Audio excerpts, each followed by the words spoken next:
नमस्कार, आप देख रहे हैं अपना उत्तर प्रदेश। मैं हूं आपके साथ सचिन चौहान। मुख्यमंत्री योगी आदित्यनाथ ने लखनऊ स्थित डॉक्टर राम मनोहर लोहिया आयुर्विज्ञान संस्थान में प्रदेश के पहले एडवांस न्यूरो साइंसेज सेंटर और साथ ही 298 करोड़ की परियोजनाओं का लोकार्पण किया है। इस दौरान सीएम योगी ने कहा कि हमारे जीवन की 3 स्थितियां होती हैं, जिसमें पहले प्रवृत्ति, दूसरी विकृति और तीसरी संस्कृति होती है, और इसमें स्थिति का यथारूप रहना भी एक प्रवृत्ति है। इंसान परिवर्तन तो चाहता है, लेकिन परिवर्तन करने के लिए अपने आप को तैयार करने में हिचकिचाता है। और अगर कोई संस्थान या इंसान लगातार गिरावट की है और ये विकृति हो जाती है उसकी, इसी कड़ी में अगर व्यक्ति निर्णय लेता है कि उसका निर्णय व्यापक जनहित और राष्ट्रहित में है, तो ये निर्णय संस्कृति है। और इसी संस्कृति का एक बेहतरीन उदाहरण है डॉक्टर राम मनोहर लोहिया आयुर्विज्ञान संस्थान। ये जीवन की स्थिति तो वैसी ही है, किसी का इंतजार नहीं करता है।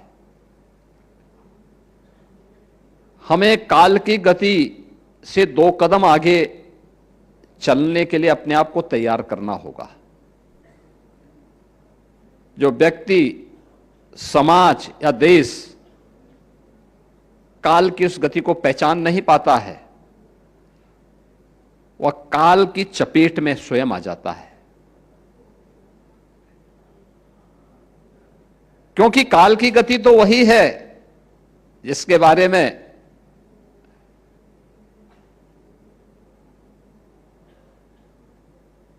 डॉक्टर श्याम नारायण पांडे ने कहा था कि यह महाकाल का आसन है, इस पर न किसी का शासन है।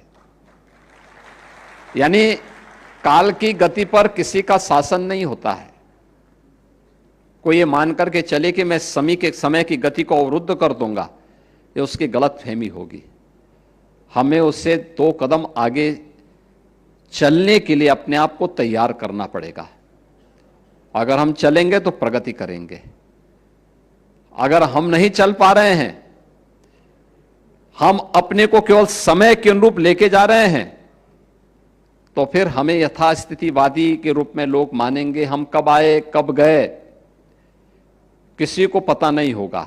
लेकिन अगर हमारे कारण संस्थान को नुकसान हो रहा है, तो मान के चलिए कि आने वाली पीढ़ी कभी हमें माफ नहीं करने वाली है, कभी माफ नहीं करने वाली है। और इस मामले में आपके संस्थान ने अच्छी प्रगति इसलिए भी हासिल की है।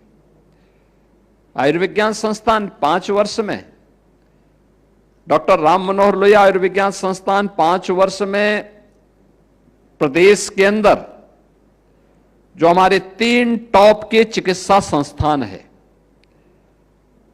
जिसमें केजीएमयू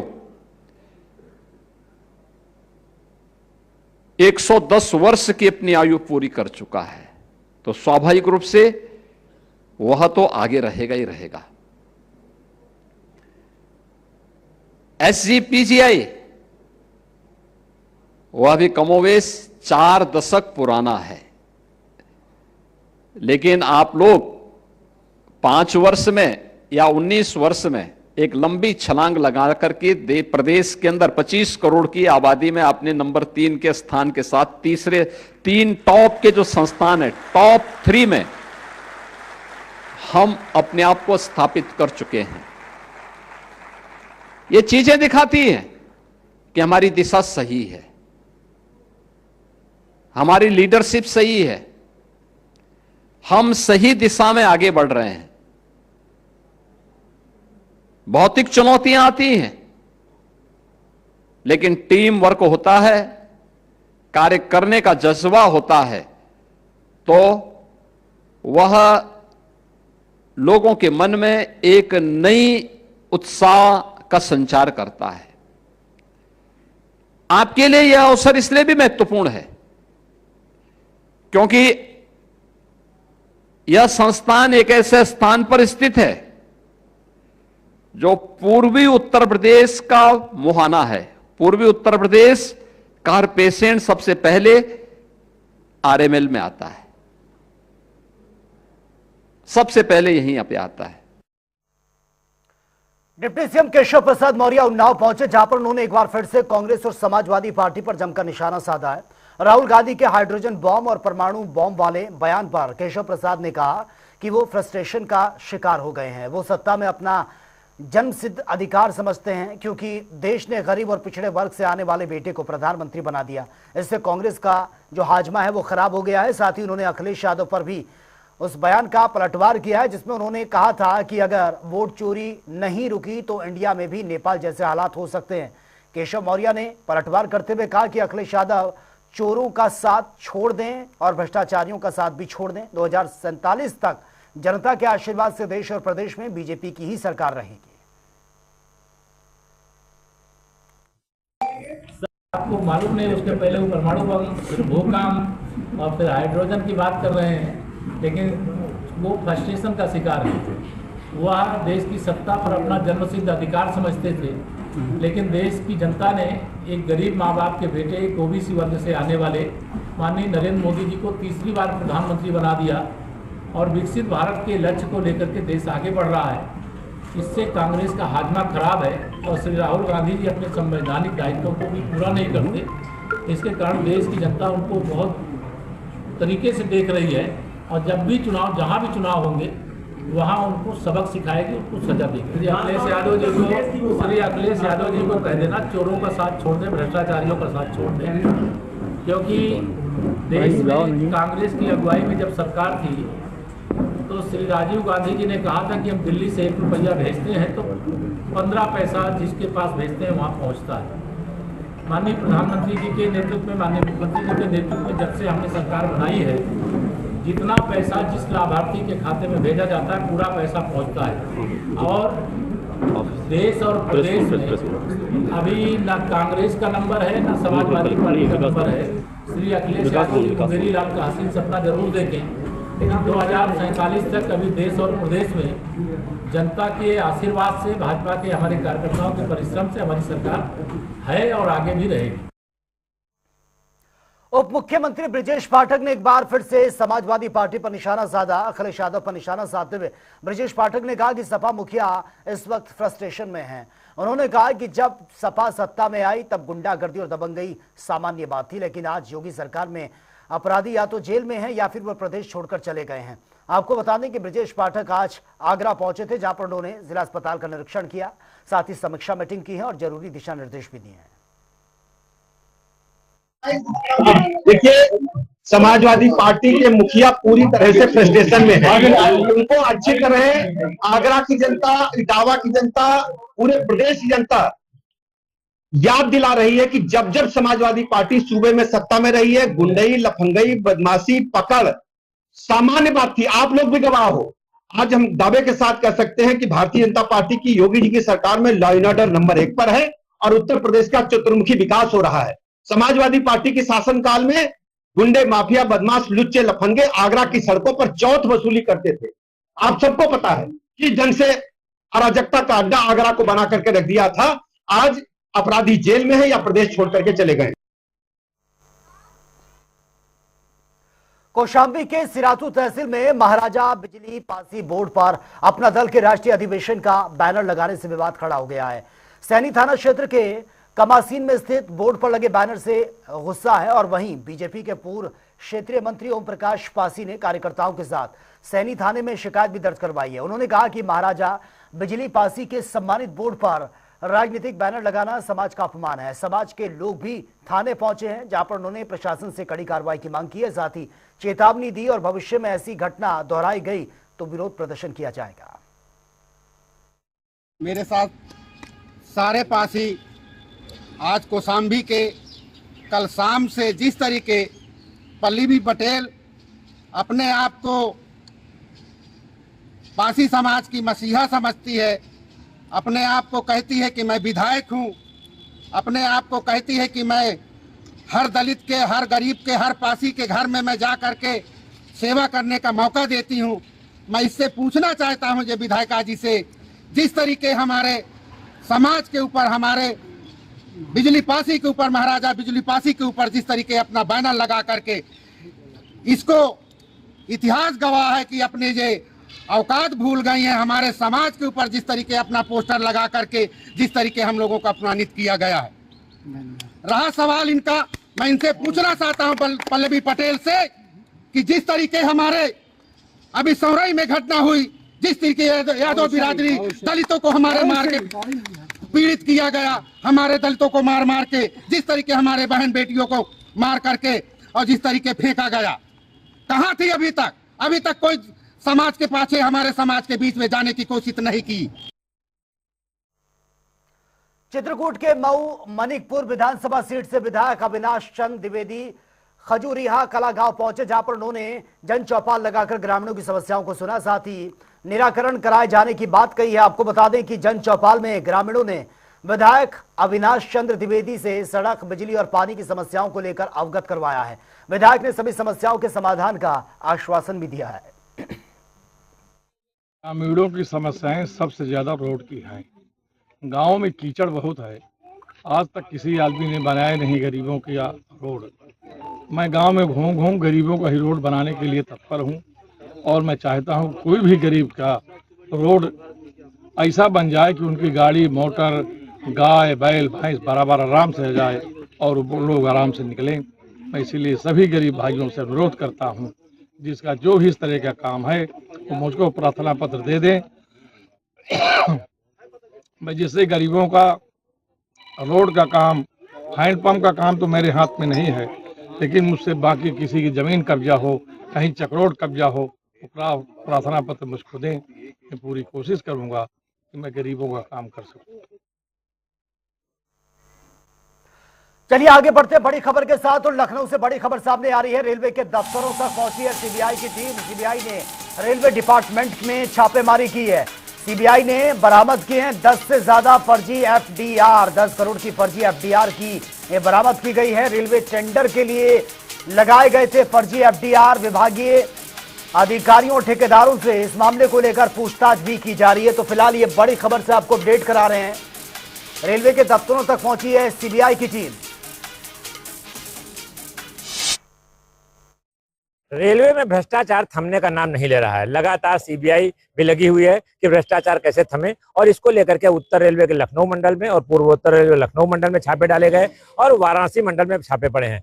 मामला क्या है कि जो रेलवे में टेंडर्स किए जा रहे हैं उनमें जो फिक्स डिपॉजिट की एफडी लगाई जाती है कि इसमें जो अर्नेस्ट मनी की एफडी लगेगी, तो वो एफडी जो है फर्जी लगा दी गई और 10 करोड़ की एफडी अभी तक फर्जी मिली हैं जो लगाई गई हैं, अभी दावा किया जा रहा है। अब सीबीआई ने जो है तमाम फाइलें जब्त की हैं और जो इंजीनियरिंग के काम चल रहे हैं इनके फाइलें जब्त करके अभी छानबीन की जा रही है और ये देखा जा रहा है कि कैसे जो है ये बड़ा घोटाला चल रहा है। क्योंकि जो ये घोटाला हो रहा है इसमें अधिकारी और कर्मचारी, इंजीनियर सारे मिले हुए हैं और तभी ये भ्रष्टाचार होता है। क्योंकि जो एफडी इनको बैंक से वेरीफाई करानी चाहिए थी वो उन्होंने वेरीफाई नहीं कराई और ऐसे रख लिए, तो करोड़ों रुपए के एफडी इस तरह जो है रेलवे का लॉस हो रहा है कि जो उसको जो है रेलवे का फायदा होना चाहिए था वो फायदा ठेकेदार उठा रहे हैं और अब इसकी छानबीन तेजी से चल रही है। दूसरी तरफ क्या है, अवैध वेंडिंग स्टेशनों पर इतनी ज्यादा बढ़ गई है, चाहे ऐशबाग हो, चाहे डालीगंज हो, चाहे बादशाह नगर हो, चाहे जो चारबाग स्टेशन हो, यहाँ पर लगातार आरपीएफ और जीआरपी मिली भगत से बड़ी तादाद में अवैध वेंडिंग चल रही है और उस अवैध वेंडिंग रोकने के लिए भी जो है अब शिकायतें दूर दूर से हो रही हैं। अब देखना यह है कि रेलवे कैसे भ्रष्टाचार रोक पाता है और चंद रुपयों के लिए जो ईमान बेचा जा रहा है और जो वर्दी बेची जा रही है ये नीलामी कैसे रुकेगी ये समय बताएगा। लेकिन इतना जरूर है कि सीबीआई ने जो है मोर्चा खोल दिया है और जल्द ही कुछ लोगों के ऊपर कार्रवाई होगी और उन पर जो है एक्शन होने के बाद तो शायद दूसरे लोगों को नसीहत मिल सके। रियाद के साथ टीएन मिश्रा, INH लखनऊ। इलाहाबाद विश्वविद्यालय के जेके इंस्टीट्यूट्स के बीटेक 4th ईयर सेमेस्टर के छात्र हेमांग सिंह ने प्रयागराज का नाम रोशन कर दिया। उनका चयन भारत के नए बॉय बैंड आउटस्टेशन के लिए हुआ है और इस बैंड में देश भर से 17 से 22 साल के आयु के युवाओं को ही सिलेक्ट किया जाता है। अब ये पांचों युवा प्रतिभाएं जो हैं वो अपने संगीत, अनोखे व्यक्तित्व और आकर्षण से दर्शकों का दिल जीतने के लिए तैयार हैं। खास बात इसमें यह भी है कि इस प्रोजेक्ट का नेतृत्व सावन कोटेचा कर रहे हैं, जिन्हें ग्रैमी अवार्ड्स के साथ साथ ऑस्कर और गोल्डन ग्लोब्स के साथ 17 बार नामांकित किया जा चुका है। हमारे संवाददाता SM आमिर की ये रिपोर्ट एक बार देख लेते हैं। प्रयागराज अब ऐसे युवकों का बैंड पहुंचा है जिन्हें आप सोच नहीं सकते, जो कि मैक्सिमम 23 इयर्स के हैं और इतनी कम उम्र में इन्होंने जो मुकाम हासिल किया है और उनके जो फैंस ने उन्हें इन्विटेशन भेजा है, वोट किया है, जिसके बाद वे संगम नगरी प्रयागराज महाकुंभ की धरती पर पहुंचे हैं। और वो यहाँ से पूछते हैं आपका क्या नाम है और आप कहाँ से। मेरा नाम मैच स्टेशन क्या है, कैसे इसकी शुरुआत हुई और कैसे ये बैंड। तो आउट स्टेशन बेसिकली बॉयलैंड है जो हमारे बॉलीवुड के सॉन्ग राइटर सावन जो पब्लिक रिकॉर्ड से तो ये ऐसे बना कि एक ओपन कॉल हुई थी जहाँ सब लोग सर्कल से बैकस्टेज आके ऑडिशन दे दिए और फिर उस ऑडिशन में से शॉर्टलिस्ट किया गया 12 लोगों को। हमें गोवा में 1 महीना दूर कैंप हुआ और फिर हम लोग 5 लोग उसमें से तो उसके बाद इस तरह से ऑडिशन जो आपको अब मेरा शहर है, मैं 17 साल का हूँ, मैं हैदराबाद से। तो बेसिकली आउटस्टेशन हमारा गोल है कि हम एक टीनेज ऑडियंस को रीच आउट करें एंड एक कम्युनिटी बनाए हमारे अराउंड। जो जैसे हमारे फैंस हैं जैसे यहाँ पे हमें रिस्पॉन्स मिला है वैसे ही अलग अलग सिटीज में जो हमें रिस्पॉन्स मिलेगा वैसे हमारी कम्युनिटी बढ़ेगी।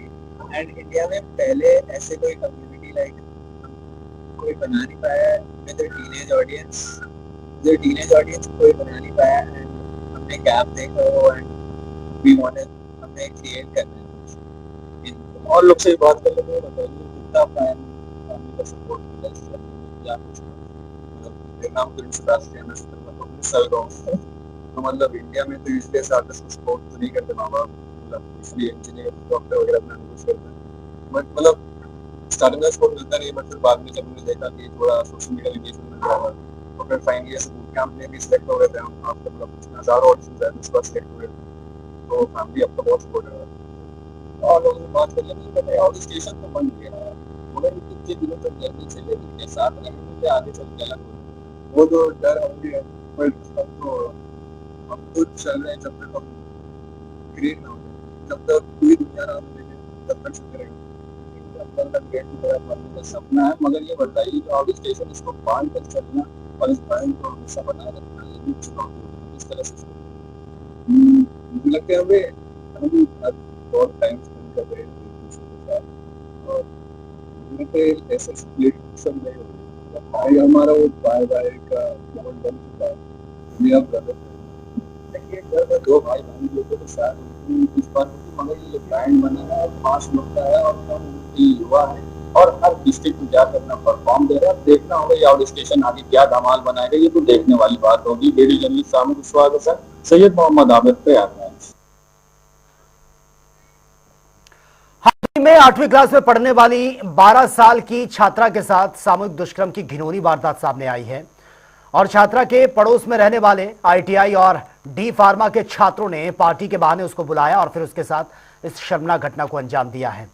और यही नहीं किसी से बताने पर छात्रा और उसके परिवार को जान से मारने की धमकी भी दी है। फिलहाल इस मामले में पुलिस ने मुकदमा दर्ज कर 2 आरोपियों को गिरफ्तार किया है। आपको बता दें कि पूरा मामला कोतवाली शहर क्षेत्र का है।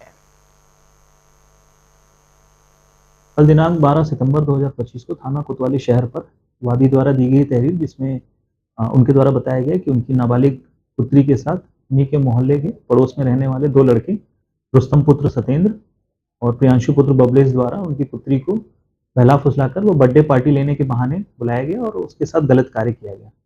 इस संबंध में थाना कोतवाली शहर पर सत्संगा धारा में अभियोग पंजीकृत किया गया। दोनों अभियुक्त रुस्तम और प्रियांशु को पुलिस द्वारा गिरफ्तार किया। और अब बात होगी तमाम खबरों की ताबड़तोड़ अंदाज में। संत कबीरनगर में युवती को बंधक बनाकर चोरों ने नकदी समेत ज्वेलरी पर हाथ साफ कर लिया है। घायल अवस्था में युवती को जिला अस्पताल में एडमिट किया गया है। कोतवाली खलीलाबाद क्षेत्र के अवामक गांव की यह घटना है। दिल्ली NCR में नकली पनीर का बड़ा खेल जेवर टोल प्लाजा पर पकड़ा गया नकली पनीर से भरा वाहन NCR क्षेत्र में सप्लाई होना था। गोरखपुर पुलिस ने रचा इतिहास 753 गुमशुदा मोबाइल फोन लोगों को वापस लौटा दिए हैं। करीब 1 करोड़ रुपए बताई जा रही है कीमत। फतेहपुर में घर में अधेड़ ने लगाई यह फांसी, बीमारी से परेशान था, परिवार में कोहराम मच गया। बाराबंकी में बीजेपी विधायक के काफिले ने तोड़ा है टोल बैरियर, समर्थकों पर टोल कर्मियों से मारपीट का भी आरोप है। सीसीटीवी में कैद हुई है पूरी घटना। हरदोई में रास्ता बंद करने पर विवाद हुआ, दबंगों ने महिला के घर में आग लगा दी। अग्निकांड में पति समेत 3 घायल। हरपालपुर थाना इलाके के सिमरिया गांव का मामला।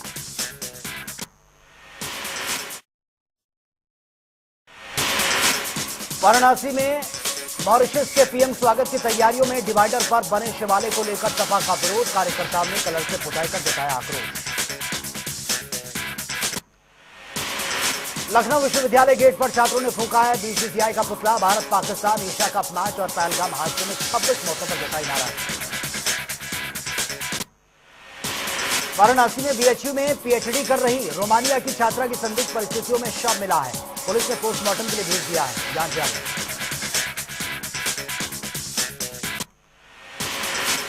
सहारनपुर जिला महिला अस्पताल में डॉक्टर की लापरवाही से नवजात की मौत की खबर। युवा जिला अध्यक्ष के नेतृत्व में धरने पर बैठे कार्यकर्ता डॉक्टर पर एक्शन लेने की मांग। रायबरेली में दबंगों के हौसले बुलंद हैं। पेट्रोल पंप के पास 2 गाड़ियों में जमकर तोड़फोड़ की है। पीड़ित पर की फायरिंग सीसीटीवी में कैद हुई है। मारपीट की पूरी घटना जांच जारी। कन्नौज गुरसाहिबगंज कोतवाली में अचानक पहुंचे एसपी। समाधान दिवस की व्यवस्थाएं तुरंत व्यवस्थित, कई शिकायतों का मौके पर ही समाधान। औरैया में नाबालिग लड़की से दुष्कर्म का मामला सामने आया। आरोपी ने कुछ महीने पहले दिया था घटना को अंजाम। पुलिस ने कार्रवाई करते हुए कुछ नहीं। इटावा में पुलिस मुठभेड़ में 3 अंतर्राज्यीय गौ तस्कर गिरफ्तार। पुलिस ने कंटेनर से 22 गौवंश बरामद किए हैं। आरोपी के कब्जे से अवैध तमंचा कारतूस भी बरामद। फर्रुखाबाद में ट्रेन की चपेट में आकर गंभीर रूप से घायल हुआ युवक। जिला अस्पताल में इलाज के दौरान मौत। मामूली जांच में जुटी है। फतेहपुर में हत्या मामले पर सरदार सेना की अगुवाई में टला है प्रस्तावित प्रदर्शन। डीएमएसपी ने सामाजिक संगठनों से किया मुलाकात। सुरक्षा, मुआवजा और नौकरी समेत मांगों पर दिया भरोसा। ललितपुर में पुलिस मुठभेड़ में 2 शातिर बदमाश गिरफ्तार। बुजुर्ग ग्रामीण से 20,000 की चिन्हती वाले बदमाश के पैर में लगी है गोली। घायलों का अस्पताल में इलाज जारी। बुलंदशहर में चोरों के हौसले बुलंद हैं। दुकान से लाखों का सामान लेकर फरार हुए हैं चोर। सीसीटीवी में कैद हुई है पूरी घटना। जांच में जुटी है पुलिस। लखनऊ में दादा मियां के 118वें सालाना उर्स को लेकर प्रेस वार्ता। 15 से 19 सितंबर बरोज पीर से जुम्मा अस्ताना दादा मियां मॉल एवेन्यू में होगा उर्स। बुलंदशहर में दुग्ध प्लांट पर छापेमारी। मिलावटी पनीर के शक में दूध पनीर के लिए गए सैंपल। मौके से 15 क्विंटल दूध बरामद। नहीं मिला कोई भी मिलावट का रसायन।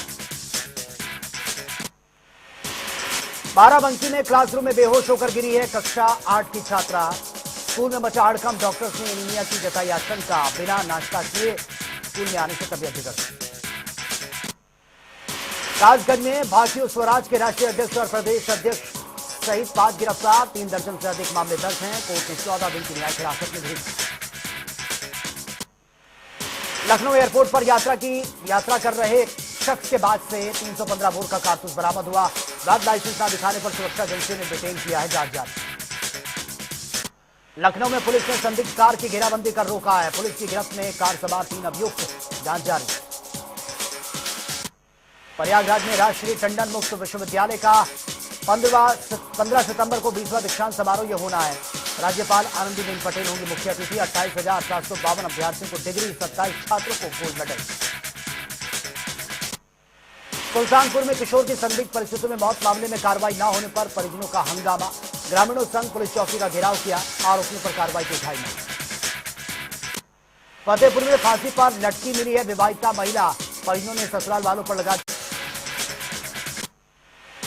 मेरठ में कंप्यूटर सेंटर की आड़ में चल रहा था अवैध इस्पात धंधा। पुलिस की छापेमारी में 8 युवतियां और 4 युवक हिरासत में हैं। जांच जारी। लखनऊ में 11,000 लाइन की चपेट में आई है छात्रा। गंभीर रूप से झुलस गई है। हालत नाजुक है। ट्रॉमा सेंटर रेफर करना पड़ा। जांच जारी।